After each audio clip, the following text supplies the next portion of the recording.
안녕하십니까. 통찰TV의 조승래입니다. 자, 오늘 여러분들과 같이 논의해 볼 사항은요, 2020년도 한국 증시에는 대변동 사태가 터진다 하는 제목이 되겠습니다. 원래 2020년 경자년이죠. 원래 경자년 때 굉장히 사건들이 많았어요. 그리고 주가의 변동성이 굉장히 심한 한 해였는데요. 자, 2019년은 제가 MTN 방송이라든가 여러 강연을 통해서 제가 2019년은 증시가 폭락하지는 않을 것이다. 그리고 제한적 수준의 반등 정도의 장세가 나올 것이다. 이렇게 말씀을 드렸죠. 뭐 그렇게 된 것 같습니다. 그러면 2020년은 어떻게 될까? 2020년은 일단 한번 변동성이 굉장히 심하면서 한 차례 급락이 분명히 한번 나타나는 장, 약세장에 한번 끼어들게 될 것이다. 이렇게 말씀을 드리겠습니다. 자, 2020년에 한국 증시에 큰 변동을 가져올 핵심 변수는 네 가지입니다. 첫 번째가 위기 국면에 진입한 북미 관계죠. 이것은 김정은이 신년사에서 신전략 무기를 이제 발표하겠다 이렇게 얘기했고요. 그 다음에 실제적인 충격적 행동을 하겠다 이렇게 얘기했습니다. 이것은 굉장히 치명적인 하나의 뉴스가 나올 것이다 하는 것을 예고를 하고 있다는 것이죠.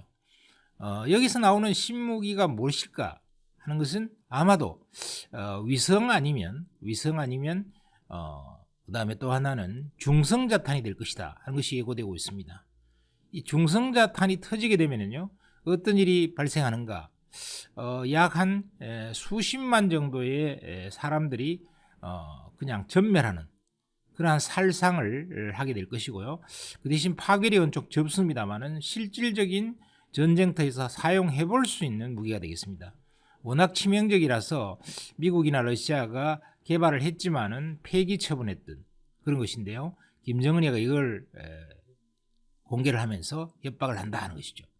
이것은 굉장히 전략적인 신무기임에 틀림이 없다 하는 것이라서 미국도 아마 충격에 빠질 것 같습니다. 거기에 따른 대응이 나오겠죠. 두 번째는 중국의 경기 침체가 아마 본격화될 것이다 이렇게 생각이 됩니다. 자, 여러분들이 미중 무역 협상 1단계 합의했죠. 그렇지만은요 1단계는 합의했지만 2단계가 이제 본격적으로 정말 골치 아픈 문제, 아마 중국이 거의 시행하기 어려운 것들이 너무 많아요.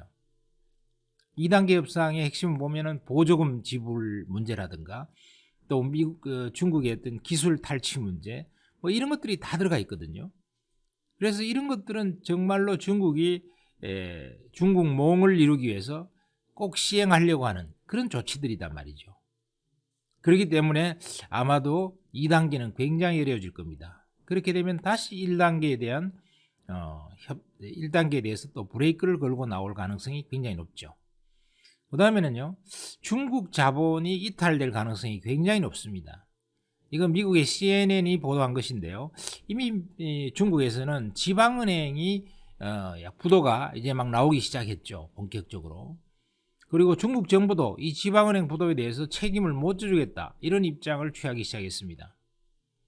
그래서 상당히 금융 리스크가 부각될 수 있겠고 기업 부도율이 0.9%에서 4.3%로 많이 올라갔죠. 그래서 지금 중국에는 기업들이 상당히 어려워지고 있는 상황이다. 또 거기에다가 대고 이제 미국은 계속적인 공격을 퍼붓고 있습니다. 경제적인 공격을요. 이러고 있기 때문에 굉장히 어려워질 것이다. 중국은 이걸 막기 위해서요, 사활적으로 엄청난 자금들을 퍼붓고 있죠. 그래서 금융 완화를 하고 지준율을 내리고 등등의 조치들을 취하고 있습니다만은 아마 쉽지가 않을 것이다. 그래서 중국은 원래 여러 가지 리스크들이 오히려 부각되는 한 해가 될 것이다. 미중 무역 전쟁의 1단계 조치가 끝났기 때문에 중국의 경제는 완전히 회복될 거다는 이런 얘기들이 있습니다만은 그러나 쉽지 않는 국면이 될 것이다. 이렇게 생각이 되고요. 왜냐하면 미국이 계속적인 보복 조치들을 취하기 때문에 그렇죠. 그 다음에 네 번째는 미중 패권 전쟁은 아마 지속될 거다 이렇게 생각이 됩니다. 이 미중 패권 전쟁의 모습을 보면 미국이 중국을 기본적으로는 제압하되 중국을 포위하는 전략을 쓰고 있어요. 그래서 일본, 한국을 필두로 그다음에 대만, 홍콩, 그다음에 저 남방으로 내려가서 인도라든가 베트남이라든가 이런 것들이 중국을 완전히 둘러싸고 있죠. 그래서 중국으로서는 탈출구가 별로 없는, 그래서 미국은 중국을 철저히 포위해서 압박하는 전략을 계속 쓰고 있습니다. 그래서 이 패권 전쟁이 결국 내년도에도 올해에도 계속 터질 거라는 얘기죠.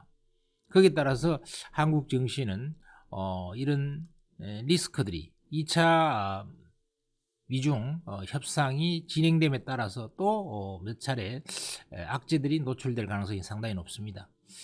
자, 두 번째는요, 이 한국 증시에서 올해 2020년은요, 대변동의 변수가 발생해서 리스크가 가중될 것 같은데요. 지금 첫 번째 문제가 전문가들의 의견이 일치해요. 지금 대충 이제 증권사 리서치 센터장들이나 이런 분들이 얘기하시는 걸 보면은 원래는 종합지수 기준으로 2,400 내지 2,500포인트 정도는 상승할 것이다.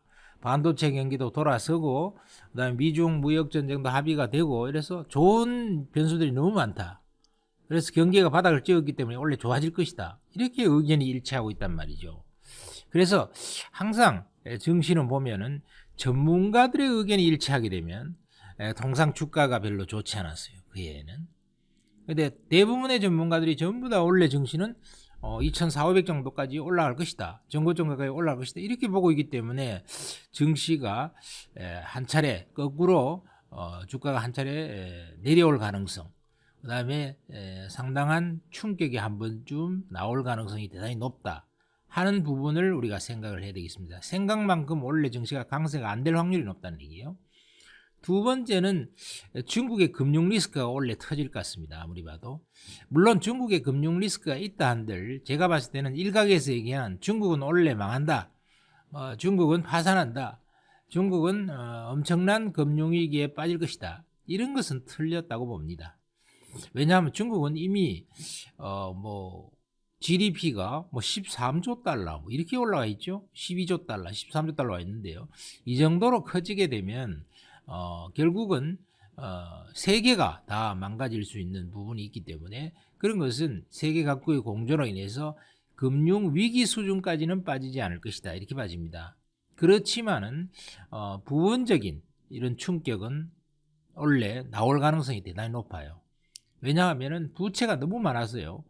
이미 지방은행들이 파산하기 시작하고 기업들 부채가 엄청나게 지금 는 상태에서 몇몇 개 상당히 초대형 기업들이 부도 위기에 직면하고 있는 상황이 보여지고 있습니다. 부도율도 급격하고 있죠. 급격히 증가하고 있죠.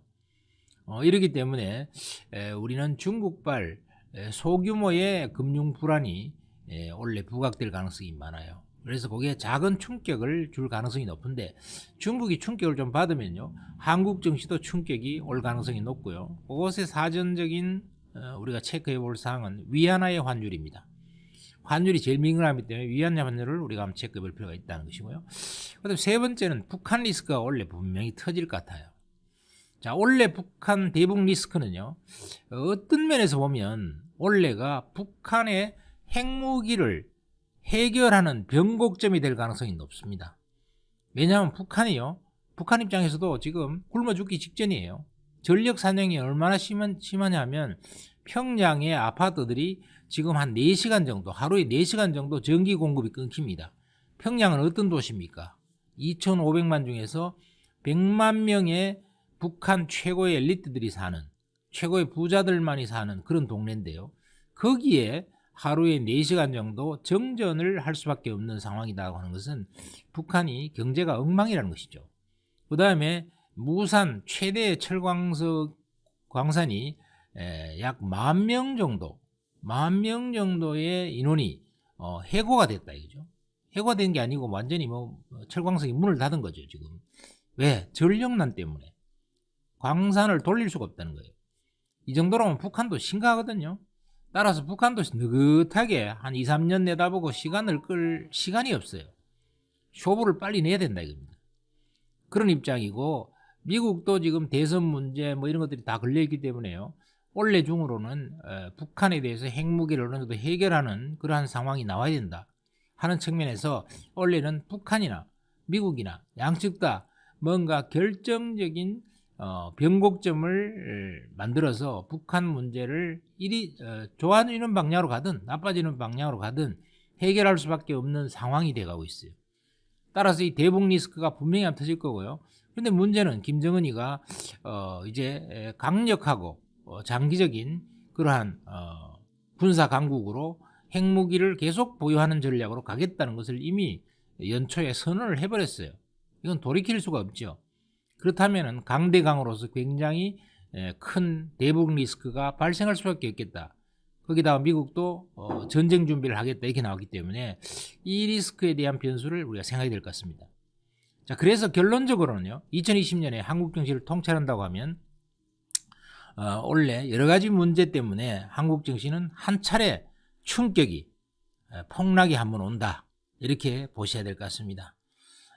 그런데 이 폭락이 와서 위기 국면이 오면 기회가 온다 이런 관점으로 우리가 접근해 볼 필요가 있겠습니다. 우선 워렌 버핏조차도요 지금 사상 최대 현금 약 150조를 현금으로 보유하고 있어요. 워렌 버핏도 이제 한번 충격이 올 거다고 보고 있는 거예요 원래. 그 다음에 이제 그 대신에 충격이 오고 나서는 회복이 빠를 거다고 봐야 돼요. 왜냐하면 지금 전 세계가 절대 저금리죠. 제로금리 수준까지 가버렸고요. 돈은 연내대로 풀겠다고 하는 양적 완화에 갔고 우리나라 증시도 약 0.85, 뭐 0.90 이 정도 수준의 역대급 최저 저 PBR 상태에 와 있습니다. 그러니까 충격이 와서 주가가 한번 확 무너지면 반등도 굉장히 빨리 나올 수 있다 하는 관점에서 접근해야 되겠고요. 그 다음에 중국의 금융 리스크나 또 북한과의 어떤 전쟁 위기에 따른 이런 그 리스크, 또 북한의 일시적인 무력 도발 이런 것들이 와서 증시가 한 차례 붕괴했을 때에는 기회가 된다 하는 관점에서 우리가 현금 비중을 적어도 50% 이상 유지를 한 상태에서 결정적인 기회가 왔을 때 한번 베팅할 수 있는 그런 상황을 만들어가는 게 좋겠다 하는 것이 결론입니다. 자, 여러분 구독과 좋아요 눌러주시면서 우리가 성공과 행복의 바이러스를 전파하는 그러한 데 동참을 해주시면 감사드리겠습니다.